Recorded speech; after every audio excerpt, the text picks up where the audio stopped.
ओम व्यासाय भवनाशाय श्रीशाय गुणराशये हृद्याय शुद्धविद्याय मध्वाय च नमो नमः। नारायणाय परिपूर्णगुणार्णवाय विश्वोदय स्थितिलयो नीतिप्रदाय ज्ञानप्रदाय विबुधा सुरसौख्यदुःख सत्कारणाय वितताय नमो नमस्ते। श्रीगुरुभ्यो नमः। हरिः ಓಂ. ಹಿಂದಿನ ಪಾಠದಲ್ಲಿ ನಾವು ನೋಡಿದಂತೆ ಆ ಪರಮಾತ್ಮ ಕತ್ತೆಯ ರೂಪದಲ್ಲಿ ಇದ್ದಂತಹ ಆ ದೈತ್ಯ ಮತ್ತು ಅವನ ಜೊತೆಗಳಿದ್ದಂತಹ ಅವನ ಸಂಗಡಿಗರು, ಅವರ ಹೆಂಡತಿ, ಮಕ್ಕಳು ಎಲ್ಲರನ್ನು ಕೂಡ ಪರಮಾತ್ಮ ಸಂಹಾರ ಮಾಡಿದ ಅಂತ ನಾವು ಕೇಳಿದ್ವಿ. ಜೊತೆಗೆ ಅವರಿಗೆ ಗಣಪತಿಯ ವರ ಇತ್ತು, ಅವಧ್ಯತ್ವ ವರ ಇತ್ತು. ಆ ಎಲ್ಲ ದೈತ್ಯರನ್ನು ಕೂಡ ಪರಮಾತ್ಮ ಸಂಹಾರ ಮಾಡಿದ.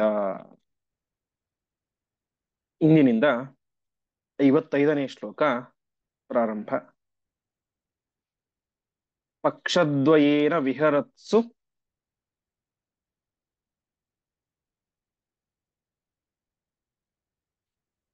ಅಥ ಗೋಪಕೇಶು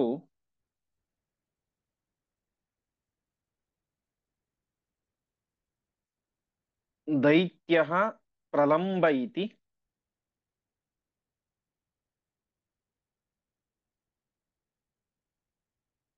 ಕಂಸ ವಿಸೃಷ್ಟ ಆಗ.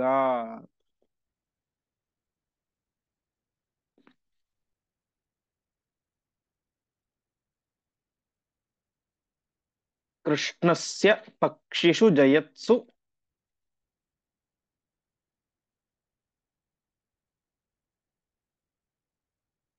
ಸ ರಾಮಮೇತ್ಯ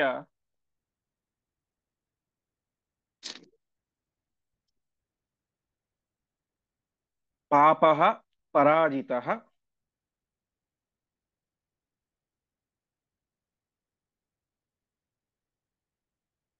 ಉವಾಹತಮುಗ್ರ ರೂಪಃ.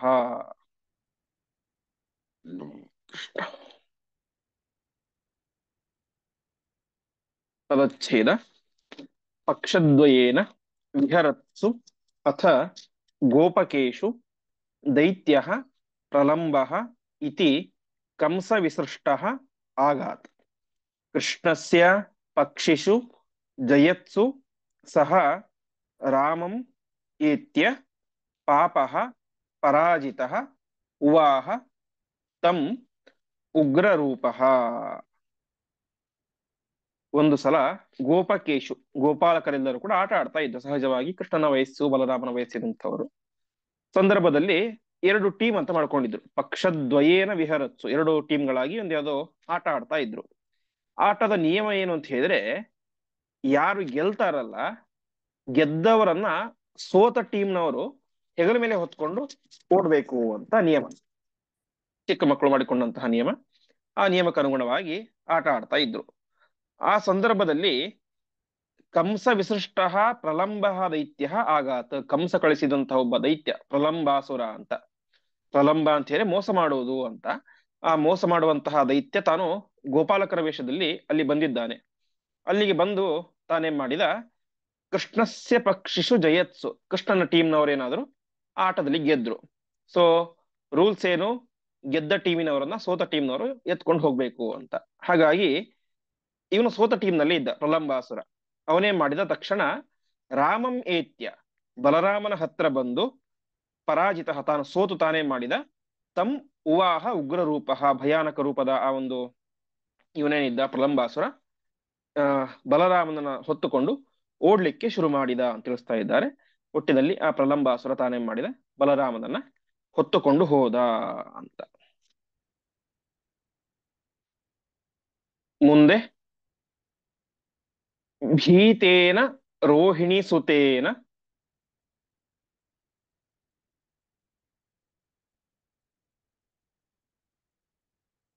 ಹರಿಸ್ತುತೋಸೌ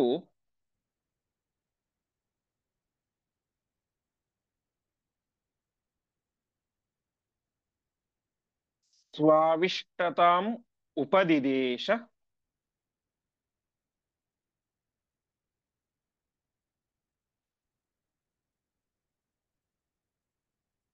ಬಲಾಭಿಪೂರ್ತ್ಯೈ.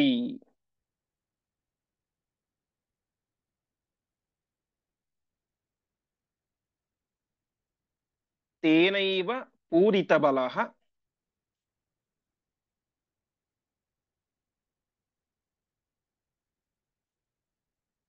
ಅಂಬರಚಾರಿಣಂ ತಂ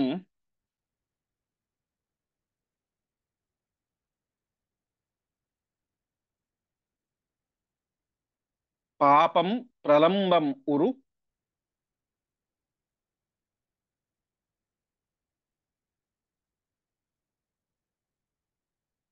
ಮುಷ್ಟಿಹತಂ ಚಕಾರ.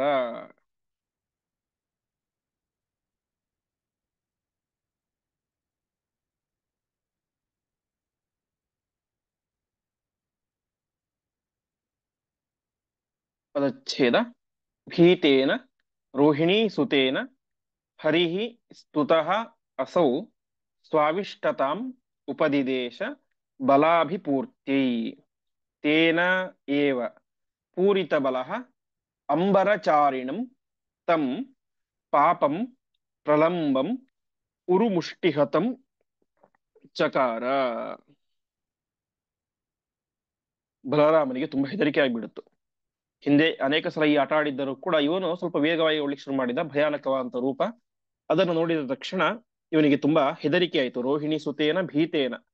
ತಕ್ಷಣ ಅವನು ತಾನೇನ್ ಮಾಡಿದ, ಕೃಷ್ಣನನ್ನ ಸ್ತೋತ್ರ ಮಾಡ್ತಾನೆ ಅಂತೆ. ಹರಿಹಿ ಸ್ತುತಃ, ಪರಮಾತ್ಮನ ಸ್ತೋತ್ರ ಮಾಡಿದ. ಆ ಸಂದರ್ಭದಲ್ಲಿ ಪರಮಾತ್ಮ ತಾನೇ ಮಾಡ್ತಾ ಇದ್ದಾನೆ, ಸ್ವಾವಿಷ್ಟತಾಂ ಉಪದಿದೇಶ ಬಲಾಭಿಪೂರ್ತ್ಯೈ. ತಾನು ಹೇಳ್ತಾ ಇದ್ದಾನೆ, ಸ್ವ ಆವಿಷ್ಟತ. ಆವಿಷ್ಟತ ಅಂತ ಹೇಳಿ ನಾನು ನಿನ್ನಲ್ಲಿ ಆವಿಷ್ಟನಾಗಿದ್ದೇನೆ, ನನ್ನ ಆವೇಶ ವಿಶೇಷವಾಗಿ ನಿನ್ನಲ್ಲಿ ಇದೆ ಎಂಬುದಾಗಿ ಅವನಿಗೆ ತಿಳಿಸಿದ. ಉಪದೇಶ ಮಾಡಿ, ನಾನು ನಿನ್ನಲ್ಲಿ ಇದ್ದೇನೆ, ಇನ್ನು ಚಿಂತೆ ಮಾಡಬೇಡ ಅಂತ ಹೇಳಿದ.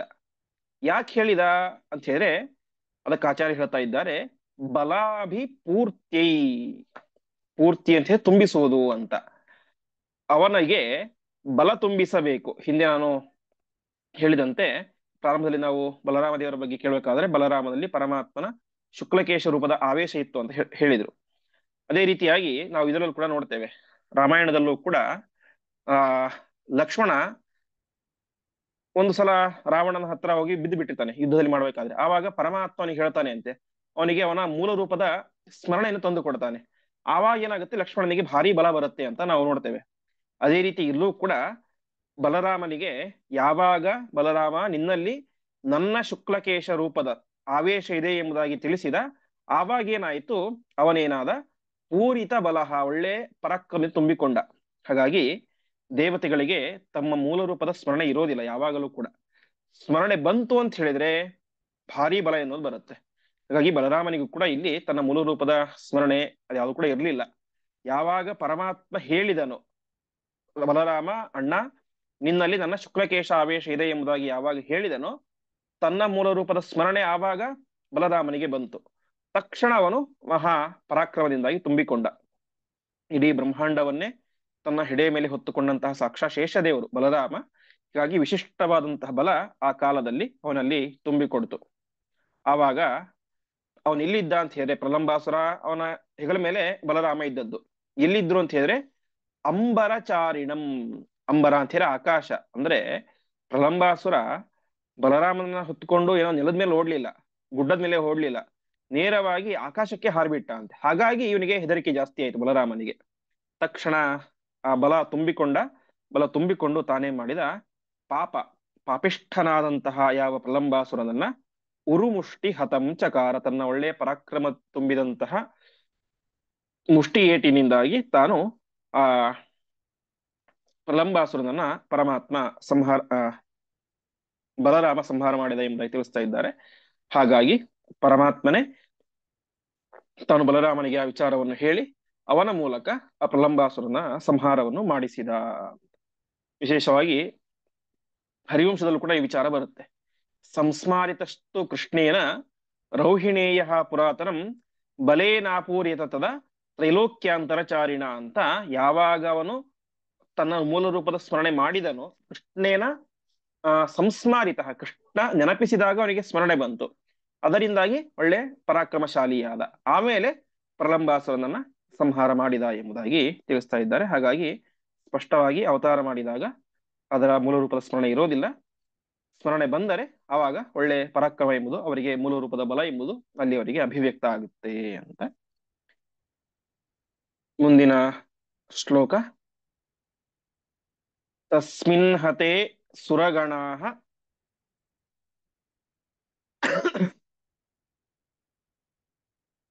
ಬಲದೇವ ನಾಮ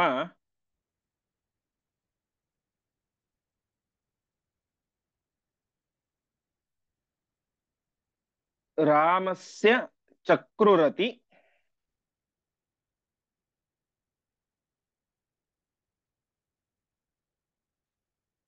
ತೃಪ್ತಿಯುತಾಃ ಹರಿಶ್ಚ.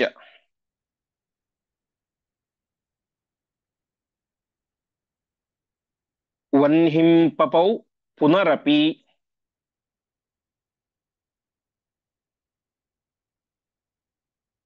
ಪ್ರದಹಂತ ಮುಚ್ಚೈಃ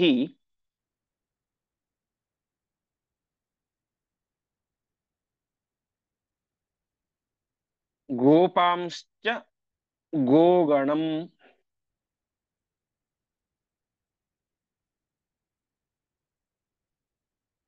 ಅಗಣ್ಯ ಗುಣಾರ್ಣವೋಪಾತ್.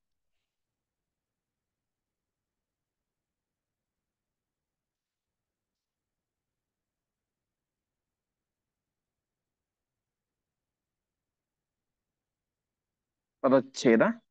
ತಸ್ಮಿನ್ ಹತೆ ಸುರಗಣಾಃ ಬಲದೇವ ನಾಮ ರಾಮಸ್ಯ ಚಕ್ರುಃ ಅತಿತೃಪ್ತಿಯುತಾಃ ಹರಿಃ ಚ. ವನ್ಹಿಂ ಪಪೌ ಪುನಃ ಅಪಿ ಪ್ರದಹಂತಂ ಉಚ್ಚೈಃ ಗೋಪಾನ್ ಚ ಗೋಗಣಂ ಅಗಣ್ಯಗುಣಾರ್ಣವಃ ಅಪಾತ್. ಇಲ್ಲಿಯ ತನಕ ಬಲರಾಮನಿಗೆ ಇದ್ದಂತ ಹೆಸರು ಏನಂತ ಹೇಳಿ ಕೇವಲ ರಾಮ ಅಂತ. ನಾವು ಬಲರಾಮ ಬಲರಾಮ ಅಂತ ಹೇಳ್ತೀವಿ, ಯಾಕೆ ಅಂತ ನಮಗೆ ಅರ್ಥ ಆಗ್ಬೇಕು ಅಂತ. ಆದ್ರೆ ವಾಸ್ತವಿಕವಾಗಿ ಇಲ್ಲಿ ತನಕ ಇದ್ದಂತ ಹೆಸರು ಏನಂತ ಹೇಳಿದ್ರೆ ಕೇವಲ ರಾಮ ಅಂತ. ಯಾವಾಗ ಇಂತಹ ಪ್ರಲಂಬಾಸುರನಂತಹ ಮಹಾದೈತ್ಯದನ್ನ ಸಂಹಾರ ಮಾಡಿದನೋ ರಾಮ, ಆವಾಗ ದೇವತೆಗಳಿಗೆ ಅತಿ ತೃಪ್ತಿಯುತ, ಬರೀ ತೃಪ್ತಿ ಅಲ್ಲ ಭಾರಿ ತೃಪ್ತಿ ಆಯ್ತು ಅಂತ.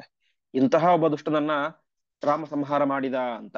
ಹಾಗಾಗಿ ಅತ್ಯಂತ ತೃಪ್ತಿಯಿಂದಾಗಿ ಅತ್ಯಂತ ಸಂತೋಷದಿಂದಾಗಿ ಸುರಗಣ ಎಲ್ಲ ದೇವಾನುದೇವತೆಗಳು ಕೂಡ ಆ ರಾಮನಿಗೆ ಬಲದೇವ ನಾಮ ಚಕಾರ, ಬಲದೇವ ಎಂಬುದಾಗಿ ನಾಮಕರಣವನ್ನು ಮಾಡಿದರು. ಬಲದೇವ ಬಲರಾಮ ಅಂತ ನಾಮಕರಣ ಮಾಡಿದರು. ಅದಕ್ಕೆ ಕಾರಣ ಏನು? ಅವನಲ್ಲಿದ್ದಂತಹ ಆ ಬಲ ಅಭಿವ್ಯಕ್ತ ಆಗಲಿಕ್ಕೆ ಕಾರಣ ಯಾರು? ಶ್ರೀಕೃಷ್ಣ ಪರಮಾತ್ಮ. ಇಂದಿನಿಂದಾಗಿ ಅವನನ್ನ ಬಲರಾಮ ಬಲದೇವ ಅಂತ ಎಲ್ಲರೂ ಕೂಡ ಕರೀಲಿಕ್ಕೆ ಶುರು ಮಾಡಿದರು. ಈ ಸಂದರ್ಭದಲ್ಲಿ ಇನ್ನೊಂದು ಪ್ರಸಂಗ ನಡೆಯಿತು. ವನ್ನಿಹಿಂ ಪಪೌ ಪುನರಪಿ ಪ್ರದಹಂತ ಮುಚ್ಚೈಹಿ ಅಂತ ಇನ್ನೊಂದು ಸಲ ಅಲ್ಲಿ ಏನಾಯ್ತು, ಕಾಡಿಗಿಚ್ಚು ಬಂತು. ವನ್ಹಿಂ ಪಪೌ ಪುನರಪಿ ಪ್ರದಹಂತ ಮುಚ್ಚೈಹಿ, ಜೋರಾದಂತಹ ದಾವಾಗ್ನಿ ಕಾಡ್ಗಿಚ್ಚು ಬಂದಾಗ ಪರಮಾತ್ಮ ಮತ್ತೆ ಅದನ್ನ ಪುನಃ ಪಪೌ ಒಂದೇ ಕುಡಿದ ಅಂತ ಮತ್ತೆ ಆ ಕಾಡ್ಗಿಚ್ಚನ್ನ ಕುಡಿತಾ ಇದ್ದಾನೆ. ಈ ರೀತಿಯಾಗಿ ಪರಮಾತ್ಮ 2 ಸಲ ಕಾಡ್ಗಿಚ್ಚಿನಿಂದ ಎಲ್ಲರನ್ನು ಕೂಡ ಗೋಪಾಂಶ್ಚ ಗೋಗಣಂ, ಎಲ್ಲ ಗೋಪಾಲಕರನ್ನ ಮತ್ತು ಗೋವುಗಳ ಗಣವನ್ನ ಸಮೂಹವನ್ನ ಅಗಣ್ಯ ಗುಣಾರ್ಣವ ಅಪಾತ್. ಅಗಣ್ಯ ಗುಣಾರ್ಣವ ಅಂತ ಹೇಳಿದ್ರೆ ಎಣಿಸಲಿಕ್ಕೆ ಸಾಧ್ಯವಾಗದೇ ಇರುವಷ್ಟು ಗುಣಗಳಿರುವಂತವನು, ಅನಂತ ಗುಣ ಪರಿಪೂರ್ಣನಾದಂತಹ ಪರಮಾತ್ಮ ಎಲ್ಲ ಗೋಪಾಲಕರನ್ನ ಎಲ್ಲ ಗೋವುಗಳನ್ನು ಕೂಡ ಅನೇಕ ದೈತ್ಯರಿಂದಾಗಿ ಅದೇ ರೀತಿಯಾಗಿ ಕಾಡ್ಗಿಚ್ಚಿನಿಂದಾಗಿ ರಕ್ಷಣೆ ಮಾಡಿ ಅವರೆಲ್ಲರಿಗೂ ಕೂಡ ಅನುಗ್ರಹವನ್ನು ಮಾಡಿದ ಎಂಬುದಾಗಿ ತಿಳಿಸ್ತಾ ಇದ್ದಾರೆ. ಮುಂದಿನ ಶ್ಲೋಕ. ಕೃಷ್ಣಂ ಕದಾಚಿದತಿ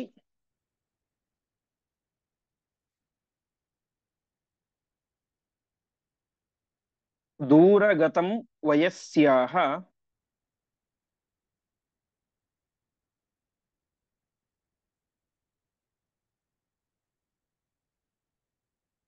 ಊಚುಃ ಕ್ಷುಧಾರ್ಧಿತತರಾಹ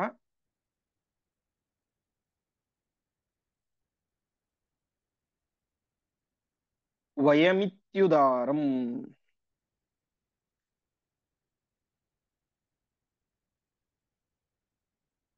ಸೋಪ್ಯಾಹ ಸತ್ರಮಿಹ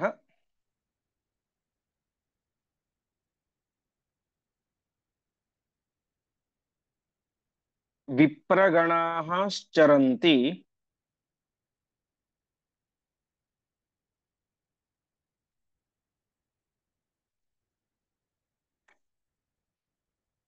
ತಾನ್ಯಾಚತೇತಿ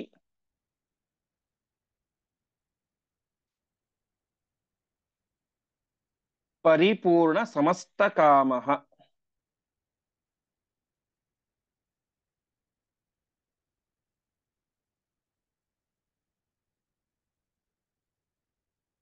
ಪದಚ್ಛೇದ.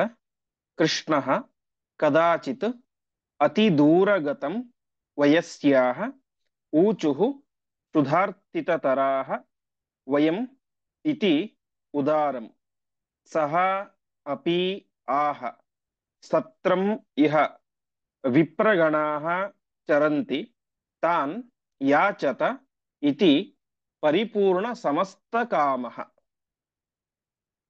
ಇನ್ನೊಂದು ಪರಮಾತ್ಮ ಮಾಡಿದಂತ ಅದ್ಭುತ ಘಟನೆಯ ಬಗ್ಗೆ ಹೇಳ್ತಾ ಇದ್ದಾರೆ. ಒಂದು ಸಲ ಅತಿ ದೂರಗತ, ಮನೆಯನ್ನು ಬಿಟ್ಟು ಎಲ್ಲರೂ ಕೂಡ ತುಂಬಾ ದೂರ ಬಂದಿದ್ದಾರೆ, ದನಗಳನ್ನ ಕಾಯಿಸ್ಕೊಳ್ತಾ ತುಂಬಾ ದೂರ ಬಂದಿದ್ದಾರೆ. ಯಾರು? ವಯಸ್ಸ್ಯ, ಕೃಷ್ಣನ ಸ್ನೇಹಿತರೆಲ್ಲರೂ ಕೂಡ ಒಂದ್ಸಲ ತುಂಬಾ ದೂರ ಬಂದಿದ್ದಾರೆ. ಆವಾಗ ಅವರಿಗೆ ತುಂಬಾ ಹಸಿವೆ ಆಯ್ತು ಅಂತೆ. ಕ್ಷುಧಾರ್ತಿತ ತರಾಹ, ಕ್ಷುಧ ಅಂತ ಹೇಳಿದ್ರೆ ಹಸಿವೆ ಅಂತ. ಅವರಿಗೆ ತುಂಬಾ ಹಸಿವೆ ಆಗಿಬಿಟ್ಟಿದೆ ಅಂತ ಎಲ್ಲರೂ ಕೂಡ ಉದಾರನಾದಂತಹ ಸರ್ವಸಮರ್ಥನಾದಂತಹ ಪರಮಾತ್ಮನ ಹತ್ರ ಹೇಳಿದರು. ಪರಮಾತ್ಮ, ನಮಗೆ ತುಂಬಾ ಹಸಿವಾಗಿ ಬಿಟ್ಟಿದೆ, ಏನಾದರೂ ವ್ಯವಸ್ಥೆ ಮಾಡುವಂತ. ಪರಿಪೂರ್ಣ ಸಮಸ್ತ ಕಾಮಃ, ಪರಮಾತ್ಮನಿಗೆ ಯಾವುದೇ ರೀತಿಯಾದ ಕಾಮನೆಗಳೇ ಇಲ್ಲ. ಅಂತಹ ಪರಮಾತ್ಮ ಹತ್ರ ಹೋಗಿ ತಮ್ಮ ಕಾಮನೆಗಳನ್ನ ಎಲ್ಲ ಗೋಪಾಲ ಬಾಲಕರು ಕೂಡ ಹೇಳ್ಕೊಂಡ್ರು. ತಕ್ಷಣ ಪರಮಾತ್ಮ ಹೇಳಿದ, ನೀವೇನೂ ಚಿಂತೆ ಮಾಡಬೇಡಿ, ಇಲ್ಲೇ ಸತ್ರಮಿಹ ವಿಪ್ರಗಣಾಹ ಚರಂತಿ, ಇಲ್ಲಿ ಹತ್ತಿರದಲ್ಲಿ ಅನೇಕ ಜನ ಬ್ರಾಹ್ಮಣರು ಸೇರಿಕೊಂಡು ಒಂದು ಸತ್ರಯಾಗ ಅಂತ ಮಾಡ್ತಾ ಇದ್ದಾರೆ ಅಂತ.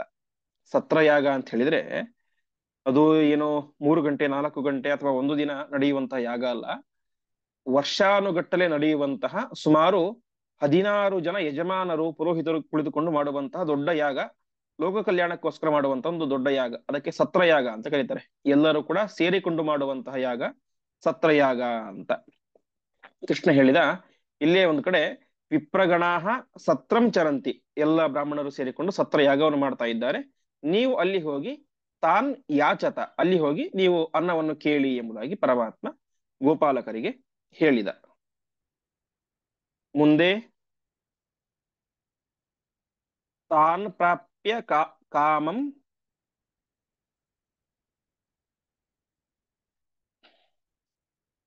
ಅನವಾಪ್ಯ ಪುನಶ್ಚ ಗೋಪಾಃ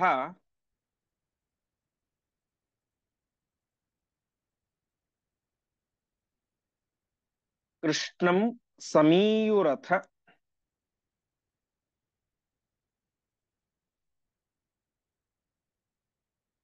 ತಾನ್ ಅವದತ್ಸ ದೇವಃ. ಕೃಷ್ಣ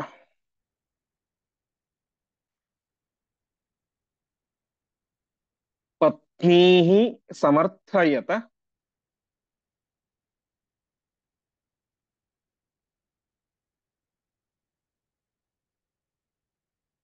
ಮದ್ವಚನಾತ್ ಇತಿ ಸ್ಮ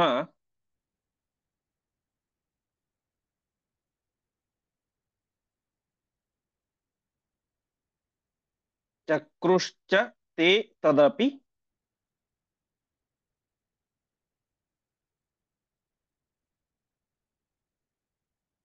ತಾ ಭಗವಂತ ಮಾಪುಹು.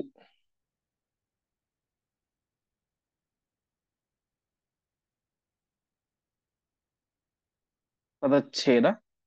ತಾನ್ ಪ್ರಾಪ್ಯ ಕಾಮಂ ಅನವಾಪ್ಯ ಪುನಃ ಚ ಗೋಪಾಃ ಕೃಷ್ಣಂ ಸಮೀಯುಃ ಅಥ ತಾನ್ ಅವದತ್ ಸಹ ದೇವಃ. ಪತ್ನೀಃ ಸಮರ್ಥಯತ ಮದ್ವಚನಾತ್ ಇತಿ ಸ್ಮ ಚಕ್ರುಃ ತೇ ಚಕ್ರುಃ ಚ ತೇ ತತ್ ಅಪಿ ತಾಹ ಭಗವಂತಂ ಆಪುಹು. ಸರಿ ಅಂತ ಕೃಷ್ಣನ ಮಾತನ್ನು ಕೇಳಿದಂತಹ ಎಲ್ಲ ಗೋಪಾಲಕರು ಕೂಡ ತಾನ್ ಪ್ರಾಪ್ಯ, ಬ್ರಾಹ್ಮಣರ ಹತ್ತಿರ ಹೋದರು. ಕಾಮಂ ಅನವಾಪ್ಯ, ಅನ್ನ ಕೊಡಿ ಅಂತ ಕೇಳಿದ್ರು. ಅವ್ರೇನೋ ಒಂದು ಹೇಳಿ, ನಾವು ಕೊಡ್ಲಿಕ್ಕೆ ಸಾಧ್ಯ ಇಲ್ಲ, ಹೋಮ ಮಾಡ್ತಾ ಇದ್ದೇವೆ ಹಾಗೆ ಹೀಗೆ ಅಂತ ಹೇಳಿ ಅವರನ್ನ ವಾಪಸ್ ಕಳಿಸಿ ಬಿಟ್ರು. ಕಾಮಂ ಅನವಾಪ್ಯ, ತಾವು ಬೇಡಿದ್ದನ್ನ ಅನವಾಪ್ಯ ಪಡಿಲಿಲ್ಲ. ಕೃಷ್ಣನ ಹತ್ರ ಮತ್ತೆ ಸಮೀಹು ಮತ್ತೆ ವಾಪಸ್ ಬಂದ್ರು. ಕೃಷ್ಣ ಹೀಗೆ ನೀನು ಹೇಳಿದೆ ಅಂತ ಅಲ್ಲಿಗೆ ಹೋದ್ವಿ, ನಮಗ್ ನೋಡಿದ್ರೆ ಅನ್ನವೂ ಸಿಗ್ಲಿಲ್ಲ ನೀರು ಸಿಗ್ಲಿಲ್ಲ ಅಂತ ಹೇಳ್ಕೊಂಡ್ರು. ಆವಾಗ ಪರಮಾತ್ಮ ಅವರಿಗೆ ಅವದತ್ತು ಹೇಳಿದ, ನೀವು ಅವರ ಹತ್ರ ಯಾಕೆ ಹೋದ್ರಿ? ಪತ್ನಿ ಸಮರ್ಥಯತ. ನೀವು ಅಲ್ಲೇ ಮುಂದ್ಗಡೆ ಯಜ್ಞ ಶಾಲೆ ಇದೆ, ಹಿಂಗಡೆ ಅಡಿಗೆ ಶಾಲೆ ಇದೆ, ನೇರವಾಗಿ ಅಡಿಗೆ ಶಾಲೆಗೆ ಹೋಗಿ ಅಲ್ಲಿ ಆ ಬ್ರಾಹ್ಮಣರ ಪತ್ನಿಯರು ಅಡಿಗೆ ಮಾಡ್ತಾ ಇರ್ತಾರೆ, ನೇರವಾಗಿ ಅವರ ಹತ್ರ ಹೋಗಿ ಕೇಳಿ. ಅಷ್ಟು ಮಾತ್ ಅವರ ಹತ್ರ ಹೋಗಿ ನಾನ್ ಕಳಿಸಿದ್ದೇನೆ ಅಂತ ಹೇಳಿ, ಮಧ್ವಚನಾತ್, ಕೃಷ್ಣ ಹೇಳಿದ್ದಾನೆ ಅನ್ನ ಕೊಡಬೇಕು ಅಂತ ಕೇಳಿ, ಅವರು ನಿಮಗೆ ಅವಶ್ಯವಾಗಿ ಅನ್ನ ಕೊಡ್ತಾರೆ, ಅವ್ರ ಹತ್ರ ಯಾಕೆ ಹೋದಿ ಸುಮ್ಮನೆ ಬ್ರಾಹ್ಮಣರ ಹತ್ರ ಅಂತ ಕೃಷ್ಣ ಹೇಳಿದ.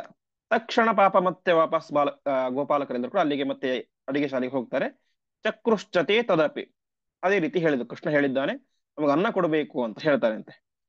ತಾಹ ಭಗವಂತ ಮಾಪುಹು. ಸಾಮಾನ್ಯವಾಗಿ ಆಗಿದ್ರೆ ಕೃಷ್ಣ ಹೇಳಿದ್ದ ಅಂದ ತಕ್ಷಣ ಏನೋ ಅನ್ನ ಕೊಟ್ಬಿಡ್ತಾ ಇದ್ರು. ಅವರಿಗೆ ಬ್ರಾಹ್ಮಣ ಪತ್ನಿಯರಿಗೆ ಎಷ್ಟು ವಿಶೇಷವಾದಂತಹ ಪ್ರೀತಿ ಭಕ್ತಿ ಪರಮಾತ್ಮನ ಮೇಲೆ ಅಂತ ಹೇಳಿದ್ರೆ, ತಾವೇ ಅನ್ನವನ್ನ ಹಿಡಿದುಕೊಂಡು ಭಗವಂತ ಮಾಪುಹು, ಪರಮಾತ್ಮ ಹತ್ತಿರವೇ ಬಂದ್ಬಿಟ್ರು ಎಂಬುದಾಗಿ ತಿಳಿಸ್ತಾ ಇದ್ದಾರೆ. ಈ ರೀತಿಯಾಗಿ ಎಲ್ಲರೂ ಕೂಡ ಅಲ್ಲಿಗೆ ಬಂದರು, ಎಲ್ಲ ಬ್ರಾಹ್ಮಣರ ಪತ್ನಿಯರೆಲ್ಲರೂ ಕೂಡ ಅಲ್ಲಿಗೆ ಬಂದ್ರು ಅಂತ ತಿಳಿಸ್ತಾ ಇದ್ದಾರೆ. ಹಾಗಾದ್ರೆ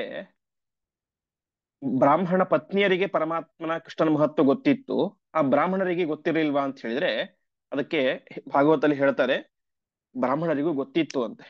ಆದರೆ ತಾವು ಕಂಸರ ಹೆದರಿಕೆಯಿಂದಾಗಿ ಅದನ್ನ ಮಾಡ್ಲಿಲ್ಲ ಅಂತ. ತಾವೇನಾದ್ರೂ ಹೋಗಿ ಆ ಗೋಪಾಲಕರಿಗೆ ಅನ್ನ ಕೊಟ್ಬಿಟ್ರೆ ಕಂಸ ತಾನೇ ಮಾಡ್ತಾನೆ, ಅವ್ರಿಗೆ ಶಿಕ್ಷೆಯನ್ನು ಕೊಡ್ತಾನೆ.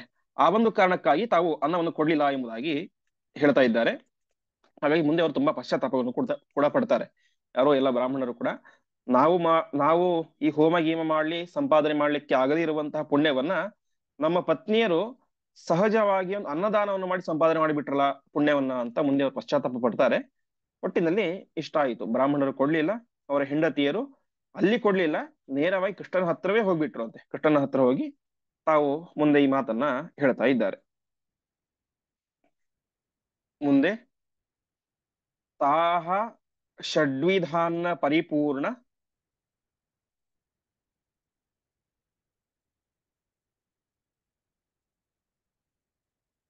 ಕರಾಸಮೇತಾಹ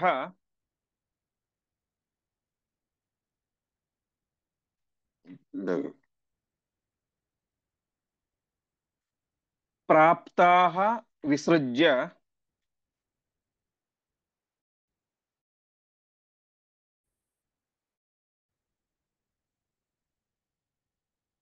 ಪತಿಪುತ್ರ ಸಮಸ್ತ ಬಂಧೂನ್.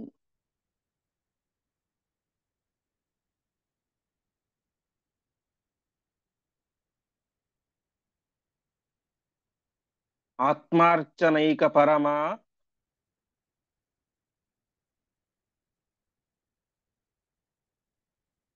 ವಿಸಸರ್ಜ ಕೃಷ್ಣ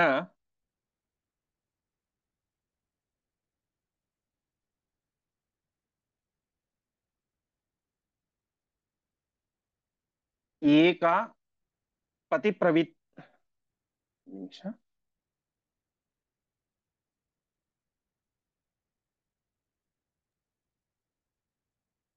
ಏಕಾ ಪತಿ ಪ್ರವಿಧೃತ. ಈಗ ಅದು ವಿಸರ್ಜ್ಯ ದೇಹಂ ಅಂತ ಇದೆ. ವಿಸರ್ಜ್ಯ ಯಾವ್ದು? ದೇಹಂ ಕೃಷ್ಣ ಅಂತಂದ್ರೆ ಕೃಷ್ಣ ಅಂತ ಇದೆ. ಆತ್ಮಾತ್ ವಿಸರ್ಜ್ಯ ದೇಹಂ ಅಂತ ಇಲ್ಲಿ ಪುಸ್ತಕದಲ್ಲಿ ಕೊಟ್ಟಿದ್ದಾರೆ. ವಿಸರ್ಜ್ಯ ದೇಹಂ ಏಕಾಪದಿ ಕೃಷ್ಣ ಅಂತ ಸತ್ಯಧಾಮಿ ಅದೇ ಕೃಷ್ಣ ದೇಹಂ. ಅಂತ ಇದೆ, ಕೃಷ್ಣೇ ಅಂತನಾ? ಅಲ್ಲ ಕೃಷ್ಣ ಅಂತ. ಅದೇ ಈ ಸತ್ಯಧಾಮ ವಿದ್ಯಾಪೀಠ ಅದೇ ಪುಸ್ತಕದಲ್ಲೇ ಹಾ ವಿಸರ್ಜ್ಯ ದೇಹಂ ಅದೇ ವಿಸರ್ಜ್ಯ ಇದಿರ್ಬೋದು, ದೇಹಂ. ಅದು ಏನೋ ಪಾಠಾಂತರ ಇರಬಹುದು. ಹಾ ಹಾ ಒಂದು ನಿಮಿಷ ಇನ್ನೊಂದು ಪುಸ್ತಕದಲ್ಲಿ ನೋಡ್ತೀನಿ. ಏಕಾ ಪತಿಪುತ್ರ ಸಮಸ್ತ ಬಂಧು ಅಂತಿದೆ. ಒಂದು ನಿಮಿಷ. ಪ್ರಾಪ್ಯ ವಿಸೃಜ್ಯ ಪಾಠಾಂತರ ಪತಿಪುತ್ರ ದೇಹಂ ಸಮಸ್ತ ಅಂತಿದೆ, ಬಂಧು. ಪಾಠಾಂತರ ದೇಹಂ ಅಂತಿದೆ. ಕೆಲವೊಂದು ಪುಸ್ತಕದಲ್ಲಿ ವಿಸರ್ಜ ಕೃಷ್ಣಂ ಅಂತಿದೆ. ದೇಹಂ ಅಂತಾನು ಇದೆ ಅಲ್ಲ. ಅದೇ ದೇಹಂ ಅಂತಾನು ಇದೆ, ಹೌದು. ಸರಿ ಸರಿ. ವಿಸಸರ್ಜ ಕೃಷ್ಣಂ ಅಥವಾ ಆ, ದೇಹಂ ಏಕಾ ಪತಿ ಪ್ರವಿಧೃತ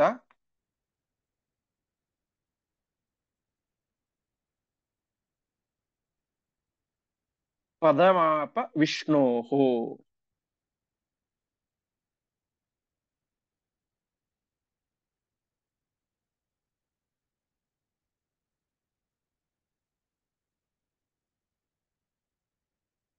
ಪದಚ್ಛೇದ ತಾಹ ಷಡ್ವಿಧಾನ ಪರಿಪೂರ್ಣಕರಾಹ ಸಮೇತಾಹ ಪ್ರಾಪ್ತಾಹ ವಿಸೃಜ್ಯ ಪತಿಪುತ್ರ ಸಮಸ್ತ ಬಂಧೂನ್ ಆತ್ಮಾರ್ಚನೈಕ ಪರಮ ವಿಸಸರ್ಜ ದೇಹಂ ಅಥವಾ ಕಷ್ಟಂ ಏಕ ಪತಿ ಪ್ರವಿಧೃತ ಪದಂ ಆಪ ವಿಷ್ಣೋಹೋ.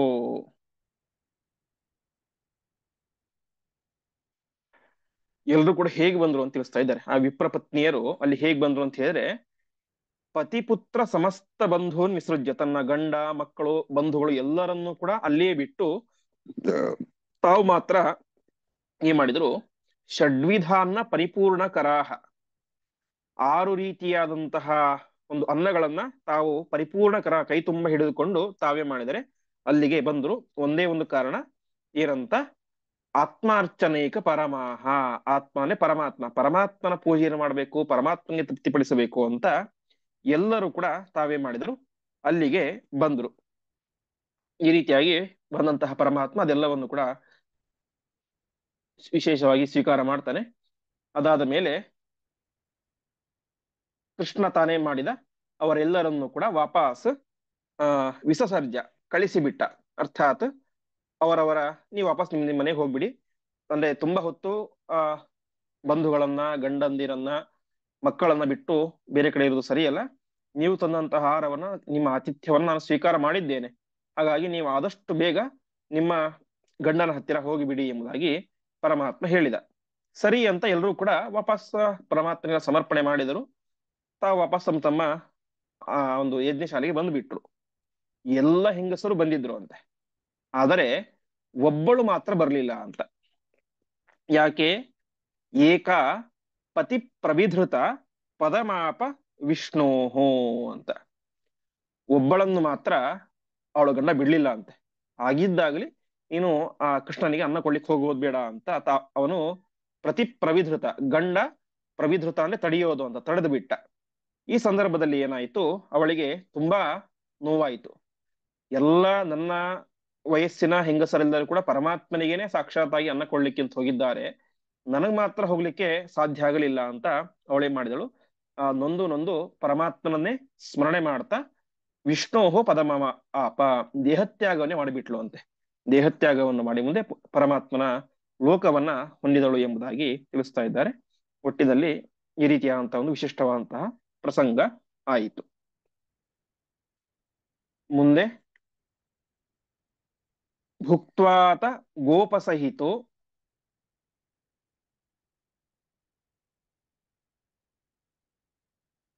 ಭಗವಾನ್ ತದನ್ನಂ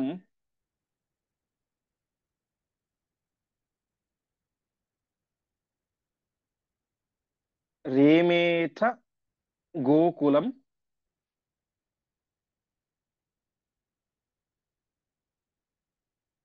ಅವಾಪ್ಯ ಸಮಸ್ತನಾಥಃ.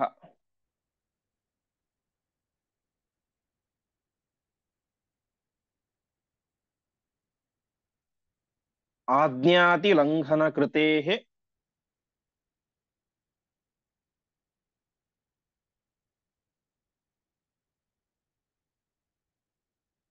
ಸ್ವಕೃತಾಪರಾಧಾತ್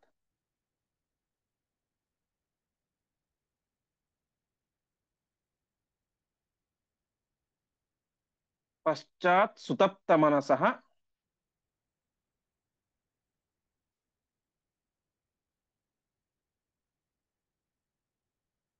ಅಪ್ಯಭವಂಶ್ಚ ವಿಪ್ರಾಹ.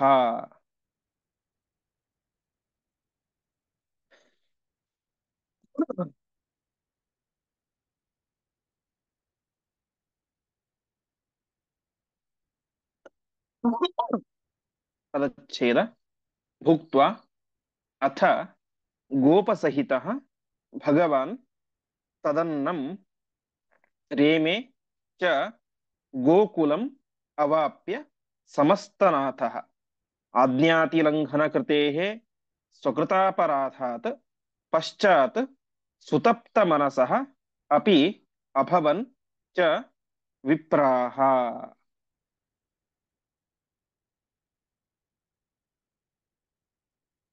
ಹೀಗೆ ಪರಮಾತ್ಮ ಏನ್ ಮಾಡಿದ, ಗೋಪ ಸಹಿತ ತನ್ನ ಎಲ್ಲ ಗೋಪಾಲ ಬಾಲಕರೊಂದಿಗೂ ಕೂಡ ಸೇರಿಕೊಂಡು ತದನ್ನಂ ಭುಕ್ತ ಆ ವಿಪ್ರ ಪತ್ನಿಯರು ಕೊಟ್ಟಂತಹ ಅನ್ನವನ್ನ ವಿಶೇಷವಾಗಿ ತಾನು ಸ್ವೀಕಾರ ಮಾಡ್ತಾ ಇದ್ದಾನೆ.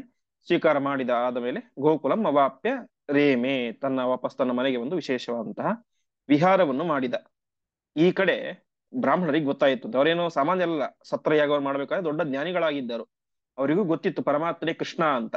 ಭಾಗವತದಲ್ಲಿ ಆ ಮಾತನ್ನ ಹೇಳ್ತಾರೆ. ಅಥಾಪಿ ಉತ್ತಮ ಶ್ಲೋಕೆ ಕೃಷ್ಣೇ ಯೋಗೇಶ್ವರೇಶ್ವರೇ ಅಂತ ಪರಮಾತ್ಮ, ನೋಡು ನೀನು ಗೊತ್ತಿದ್ದರೂ ಕೂಡ ನನಗೆ ನಿಮ್ಮ ಸೇವೆ ಮಾಡ್ಲಿಕ್ಕೆ ಆಗ್ಲಿಲ್ಲ. ಅಹೋಪಶ್ಯತ ನಾರೀಣಾಂ ಅಪಿ ಕೃಷ್ಣೇ ಜಗದ್ಗುರು ಅಂತ ನಮ್ಮ ಪತ್ನಿಯರು ಎಂತಹ ಪುಣ್ಯವಂತರು ಅಂತ ಹೇಳ್ತಾರೆ. ನಾಸಾಂ ದ್ವಿಜಾತಿ ಸಂಸ್ಕಾರ ನ ನಿವಾಸ ಗುರಾವಪಿ ನತಪೋ ನಾತ್ಮಮೀಮಾಂಸ ನ ಶೋಚಂ ನ ಕ್ರಿಯಾ ಶುಭಾಹ ಅಂತ. ನೋಡು ಆ ನಮ್ಮ ಹೆಂಡತಿಯರಿಗೆ ನಾವೇನೋ ದೊಡ್ಡ ಬ್ರಾಹ್ಮಣರು ಪುರೋಹಿತರು ಋಷಿಗಳು ಅಂತ ಅನ್ಕೊಂಡ್ಬಿಟ್ಟಿದೀವಿ. ಆದರೆ ನಮ್ಮ ಹೆಂಡತಿಯರಿಗೆ ನಮ್ಮ ರೀತಿಯಾಗಿ ದ್ವಿಜಾತಿ ಸಂಸ್ಕಾರ ನಾಸ್ತಿ, ಉಪನಯನ ಸಂಸ್ಕಾರ ಅನ್ನೋದಿಲ್ಲ. ನನಿವಾಸ ಗುರಾವಪಿ ಗುರುಕುಲ ವಾಸ, ವೇದಗಳ ಅಧ್ಯಯನ ಅದ್ಯಾವುದೂ ಕೂಡ ಇಲ್ಲ. ನತಪೋ ನಾತ್ಮ ಮೀಮಾಂಸ ಅವರಿಗೇನು ವಿಶೇಷವಾದಂತಹ ತಪಸ್ಸನ್ನು ಹೇಳಿಲ್ಲ, ಯಾವುದನ್ನು ಕೂಡ ಹೇಳಿಲ್ಲ. ಹಾಗಾಗಿ ಇಷ್ಟೆಲ್ಲಾ ಇಲ್ಲದೆ ಹೋದ್ರು ಕೂಡ ಅವರೇನ್ ಮಾಡಿದರು, ಭಕ್ತಿ ದೃಢ ನ ಚಾಸ್ಮಾಕಂ ಸಂಸ್ಕಾರಾದಿ ಮತಾಮಪಿ, ಯಾವ ಸಂಸ್ಕಾರ ವೇದಾಧ್ಯಯನ ಯಾವುದು ಇಲ್ಲದೆ ಹೋದ್ರು ಕೂಡ ಅವರಿಗೇನಿದೆ, ಪರಮಾತ್ಮನಲ್ಲಿ ಭಕ್ತಿ ಗಟ್ಟಿಯಾಗಿ ಇದೆ, ದೃಢವಾಗಿ ಇದೆ. ಆದರೆ ಎಲ್ಲವನ್ನು ಕೂಡ ತಪಸ್ಸು, ಗುರುಕುಲ ವಾಸ, ವೇದಾಧ್ಯಯನ ಎಲ್ಲವನ್ನು ಕೂಡ ಮಾಡ್ತಾ ಇದ್ದರೂ ಕೂಡ ನಮಗೇನಿಲ್ಲ, ಪರಮಾತ್ಮನಲ್ಲಿ ಗಟ್ಟಿಯಾಗಿ ಭಕ್ತಿಯೇ ಉಳಿದಿಲ್ಲ ಎಂಬುದಾಗಿ ಅವರು ತಮ್ಮ ಪಶ್ಚಾತ್ತಾಪವನ್ನು ಪಡ್ತಾರೆ. ಆಜ್ಞಾತಿ ಲಂಘನ ಕೃತೇಹೇ ಸ್ವಕೃತಾಪರಾಧಾತ್, ಪರಮಾತ್ಮನ ಆಜ್ಞೆಯನ್ನು ಮೀರಿದ್ರು ಅವರೆಲ್ಲರೂ ಕೂಡ. ಅನ್ನ ಕೊಡುವಂತ ಕೇಳಿದರೂ ಕೂಡ ಪರಮಾತ್ಮನಿಗೆ ಅನ್ನವನ್ನು ಕೊಡ್ಲಿಲ್ಲ. ಹೀಗೆ ಸ್ವಕೃತ ಅಪರಾಧ, ತಾವು ಮಾಡಿದಂತಹ ಅಪರಾಧದಿಂದಾಗಿ ಪಶ್ಚಾತ್ ಸುತಪ್ತ ಮನಸಃ, ಬ್ರಾಹ್ಮಣರಿಗೆ ತುಂಬಾ ಬೇಸರ ಆಗ್ಬಿಡ್ತು ಅಂತೆ. ಅಭವಂಶ್ಚ ವಿಪ್ರಾಹ, ಹೀಗೆ ತುಂಬಾ ಪಶ್ಚಾತ್ತಾಪ ಪಟ್ಟರು ಅಂತ ತಿಳಿಸ್ತಾ ಇದ್ದಾರೆ. ಭಾಗವತದಲ್ಲಿ ಕೊನೆಯಲ್ಲಿ ಹೇಳುವಂತೆ ದಿದೃಕ್ಷವ್ಯೋ ಅಪಿ ಅಚ್ಯುತಯೋ ಕಂಸಾದ್ಭೀತಾ ನಚಾಚಲನ್ ಅಂತ. ತಾವೇ ಮಾಡ್ಲಿಲ್ಲ, ಅವರಿಗೂ ಕೂಡ ವಾಸ್ತವಿಕವಾಗಿ ಕೃಷ್ಣನನ್ನ ಕಾಣಬೇಕು, ಅನ್ನ ಕೊಡಬೇಕು ಅಂತ ಆಸೆ ಇತ್ತು. ಆದರೆ ಕಂಸನ ಹೆದರಿಕೆಯಿಂದಾಗಿ ಅವರೆಲ್ಲರೂ ಕೂಡ ಹೋಗ್ಲಿಲ್ಲ ಅಂತೆ. ಆದರೆ ಈ ಅವರ ಹೆಂಡತಿಯರು ಆಗಿದ್ದಾಗ್ಲಿ, ಕಂಸನಾದ್ರೂ ಬರ್ಲಿ ಯಾರಾದ್ರೂ ಬರ್ಲಿ, ನಮಗೆ ಪ್ರಧಾನ ಬೇಕಾದದ್ದು ಯಾರು, ಕೃಷ್ಣ ಅಂತ. ಹಾಗಾಗಿ ವೇದಾಧ್ಯಯನ ಮಾಡಿದ, ಗುರುಕುಲ ವಾಸ ಮಾಡಿದ, ತಪಸ್ಸು ಮಾಡಿದ, ಯಜ್ಞ ಯಾಗಾದಿಗಳನ್ನು ಮಾಡಿದ, ಉಪನಯನ ಸಂಸ್ಕಾರ ಆದಂತಹ ವಿಪ್ರರಿಗಿಂತಲೂ ಕೂಡ ಅದ್ಯಾವುದನ್ನು ಮಾಡದೆ ಪರಮಾತ್ಮನಲ್ಲಿ ಉತ್ತಮ ಭಕ್ತಿ, ದೃಢವಾದಂತಹ ಭಕ್ತಿ ಅದಿದ್ದಂತಹ ನಮ್ಮ ಹೆಂಡತಿಯರೇ ಶ್ರೇಷ್ಠರು ಎಂಬುದಾಗಿ ಆ ಬ್ರಾಹ್ಮಣರು ತಾವು ಆಮೇಲೆ ಪಶ್ಚಾತ್ತಾಪವನ್ನು ಪಡ್ತಾರೆ ಎಂಬುದಾಗಿ ಹೇಳ್ತಾ ಇದ್ದಾರೆ. ಹೀಗೆ ಪರಮಾತ್ಮ ಆ ಬ್ರಾಹ್ಮಣ ಪತ್ನಿಯರ ಮೂಲಕ ನೇರವಾಗಿ ಅನ್ನವನ್ನು ಸ್ವೀಕಾರ ಮಾಡಿ ಅವರಿಗೆ ವಿಶೇಷವಾದಂತಹ ಅನುಗ್ರಹವನ್ನು ಮಾಡಿದ. ಅದೇ ರೀತಿಯಾಗಿ ಒಬ್ಬಳು ಮಾತ್ರ ಬರ್ಲಿಲ್ಲ, ಅವಳಿಗೆ ಪರಮಾತ್ಮ, ಅವಳಲ್ಲೂ ಭಕ್ತಿ ಇತ್ತು. ಹಾಗಾಗಿಯೇನೆ ಅವಳು ತಾನು ಯೋಗವನ್ನು ಮಾಡಿ ಆ ಒಂದು ಯೋಗ ಸಾಮರ್ಥ್ಯದಿಂದಾಗಿ ತನ್ನ ದೇಹತ್ಯಾಗ ಮಾಡಿದಳು. ಅವಳಿಗೂ ಕೂಡ ಪರಮಾತ್ಮ ಉತ್ತಮವಾದಂತಹ ಗತಿಯನ್ನು ಕೊಟ್ಟ ಎಂಬುದಾಗಿ ತಿಳಿಸ್ತಾ ಇದ್ದಾರೆ. ಇಷ್ಟಾದ ಮೇಲೆ ಪರಮಾತ್ಮ ಮಾಡಿದಂತಹ ಇನ್ನೊಂದು ಅದ್ಭುತವಾದಂತಹ ಕಾರ್ಯ ಗೋವರ್ಧನೋದ್ಧರಣ. ಆ ಒಂದು ಚಿಂತನೆಯನ್ನ ಮತ್ತೆ ನಾಳೆಯ ಪಾಠದಲ್ಲಿ ಮಾಡೋಣ ಎಂಬುದಾಗಿ